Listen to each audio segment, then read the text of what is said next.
کہیں وہ بھی اپنی کمائی کو حلال کرنے کی نیت سے دوسرے لوگوں کو بھی اس کے حلال ہونے کا فتویٰ تو نہیں دے رہے. سبحان اللہ. یہ ذرا غور کیجیے اس بات. اور جس بندے کے پاس خود نیٹ کی کمائی ہے، آپ دیکھتے ہوں گے اسی نیٹ پر آپ کو فتوے ملتے ہوں گے، اور وہ وکھیاں نکالتے ہیں، طریقہ نکلے جائز کرنے کا. اور اس وقت بھی جو سود کا معاملہ ہے آپ اس ملک کے اندر وہ اتنا گراوٹ کا شکار ہو گیا ہے، اب اس کی اصل کی بات سمجھ نہیں آ رہی، اتنا شک پیدا کر دیا، حلال و حرام اتنا شک بنا دیا. معاملہ تو بالکل واضح تھا، الحلال بین والحرام بین، حلال بھی واضح ہے حرام بھی واضح ہے. یہ درمیان سے رستے نکالنے کا آپ کو کسی طریقہ بتا دیے، ایسے بھی ہو تو جائز، ایسے بھی ہو تو جائز، ایسے بھی ہو تو جائز. اب جتنی آپ کر رہے لین دین کرتے ہو، یہ کیا نام ہے، بچے جو کمائی کر رہے ہیں، چیزیں کر دو، یہ ہمارے پاس چیز ہے ہم آپ کو بیچتے ہیں، لے لو ہم سے. کیا ان لوگوں نے اس کی صحیح تصویر دی ہے؟ اور اگر صحیح دی ہے تو کیا اس کا معیار وہ پورا دیا ہے؟ اور اگر اس کے پاس معیار بھی ہے تو کیا وہ شہر بذات خود کے پاس موجود ہے؟ اس کا مالک ہے جو کہتا ہے یہ میں چیز بیچنا چاہتا ہوں؟ الا ماشاء اللہ، شہر اس میں کر دو جی میں آپ کو خریداری کر کے دیتا ہوں، یہ شہر ہے. لیکن جب وہ وہاں سے چلتی ہے تو معیار اور ہوتا ہے، واپس پہنچتے پہنچتے معیار کچھ اور ہوتا ہے. تو بے غرر ہے، دھوکے والی بے کدھر سے جائز ہو؟ کہاں ادھر سے پکڑو یا ادھر سے پکڑو، ہاں سے مرضی ہے، شور کرتے رہو. تمہارے حلال کرنے سے حلال نہیں ہوگا، تمہارے حرام کرنے سے حرام نہیں ہوگا. اللہ اس کے رسول نے جسے حلال کہہ دیا وہی حلال ہے، جسے حرام کہہ دیا وہی حرام. مان جاؤ تو بہتر ہے، نہیں مانو گے تمہاری اپنی آپ کی زندگی بھی خراب، آپ کی آنے والی نسل کی زندگی بھی خراب. سبحان اللہ. سبحان اللہ. اور بندے کی کمائی کا اثر غذائیت کے ساتھ، غذا کا اثر آپ کے وجود کے ساتھ، جو خون بن رہا ہے اس کا تعلق آپ کے دماغ کے ساتھ. جیسا جیسا خیال، جیسا جیسی سوچ وہ دماغ اور خون آپ کو دے رہا ہے، آپ ویسے بات کرتے ہیں. اگر دن کچھ بھی تشریف لائے، انہوں نے بولا جی وہ فلاں بینک آ گئے، بینک کے اندر پیسے جمع کرے، جو وہ حلال ہے، وہ تو پروفٹ ہے. اچھا، کہا آپ کو کیسے پتا ہے؟ کہتے جی وہ تو اس کو فتوے موجود ہے. میں نے کیسے پتا ہے کس کا فتویٰ ہے؟ کہتے جی فلاں فلاں فلاں فلاں، گن کے اسے نام کرو، بڑے بڑے نام چھوٹے، انہیں فتوے بھی لا کے دکھا بتا رہے یقین تصویر پاس موبائل.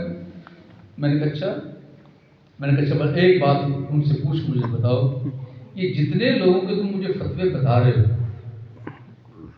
جتنے مفتیان کرام، کیا جس بینک کے سود کو یہ پروفٹ کہہ رہے ہیں، یہ مفتیان کرام انہی بینکوں سے تنخواہ لے رہے ہیں کہ نہیں؟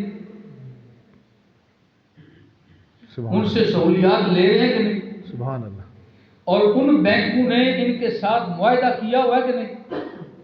انہوں نے تو پوری ایک ٹیم بنائی ہے، ہر بینک میں رکھا 5 4 5 7 مفتیان کرام، جن کا پورا ایک بینچ ہے، پوری ایک جماعت ہے جو ہمارے پورے سسٹم کو دیکھتی ہے اور پھر ہمیں اس مطابق فتویٰ دیتی ہے، اور وہ کہتے ہیں جائز.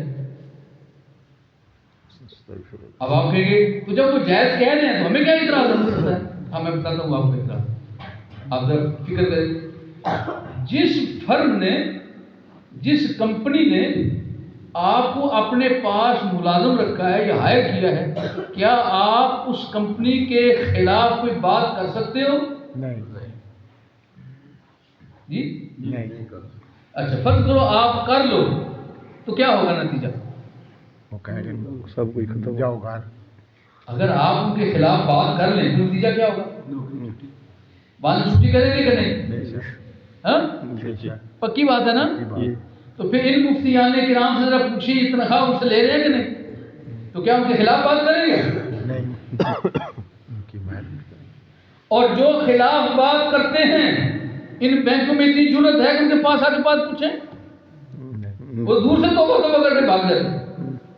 کہتے ہیں بڑے ڈرے لوگ، ڈرتے کیا ہے؟ وہ صحیح بات کر رہے ہیں آپ سے، صحیح بات ہے. وہ تمہیں کہتے ہیں کہ حلال نہیں ہے حرام ہے، تم کہتے جی نہیں ان کے پاس ملا بھی کوئی نہیں، ان کو کچھ پتہ ہی نہیں ہے. یہ دیکھو کہ علامہ صاحب مفتی صاحب ہیں، یہ دیکھو ایسے طریقے سے دلائل دے کے رستہ نکالا ہے کہ اب یہ طریقہ حرام نہیں ہے، یہ تو حلال ہے۔ اسی وجہ سے حضرات ہمارے گھروں میں سکون خراب ہوا ہے، گھر کے اندر بے برکتی ہے۔ جس گھر میں سود آ جائے، گند آ جائے، حرام مال آئے، وہاں سمجھتے سکون ہو جائے، اور پھر لوگ کہتے ہیں پیر صاحب سرکار علامہ صاحب مجھ سے جس کو جو جی کرتا ہے بولے گا مجھے کوئی تویز دے دو، دم کرو بس میری ساری بے برکتی ختم ہو جائے۔ میں ان سے پوچھتا ہوں گھر میں حرام مال آنے کے سارے ذریعے بند کرو، مجھ سے آگے پھر لے جاؤ طویل، انشاءاللہ پھر برکت ہو جائے۔ پھر کہتے ہیں سرکار زہر ہم کھانا بند نہیں کریں گے، پھر آپ علاج کرتے ہیں،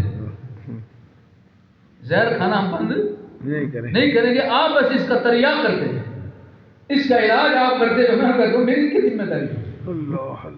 میں نے آپ سے معاہدہ کیا ہے، جاؤ جا کے اپنا کام کرو، آپ نے جا کے اپنا حساب دینا ہے مجھے، میں نے اپنا حساب دینا۔ نہیں مانتے نہ مانو، مانتے بسم اللہ مانو، طریقہ تو یہ حلال کو حلال کہو، حرام کو حرام کہو، حلال کو قبول کرو، حرام کو چھوڑ دو، اللہ کا شکر کرو، اللہ تمہارے لیے رستے کھولتا ہے۔ رب کی ذات پر توکل کیوں کمزور ہو گئے؟ اور اس رب پر اپنا توکل کمزور کر رہے ہو جس مالک نے تمہارے دنیا سے آنے سے پہلے تمہارے کھانے کا انتظام کر دیا،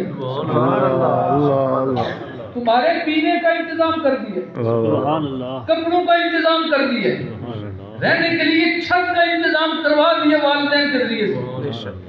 جس مالک کا ایسا جتا تلا سسٹم اور نظام ہے، اس کی ذات پر بے توکلی کرتے ہو اور کہتے میرے گھر میں برکت رہ جائے۔ نہیں، جتنا بچہ چھوٹی عمر میں بچپنے میں اپنے رب کی ذات پر متوکل ہے، اتنا توکل تم جوانی میں کر دو، انشاءاللہ کسی شے کی کمی نہیں رہے گی۔ اللہ سکون بھی دیتا ہے، دولت بھی عطا کر دیتا ہے، برکت سے بھی مالا مال۔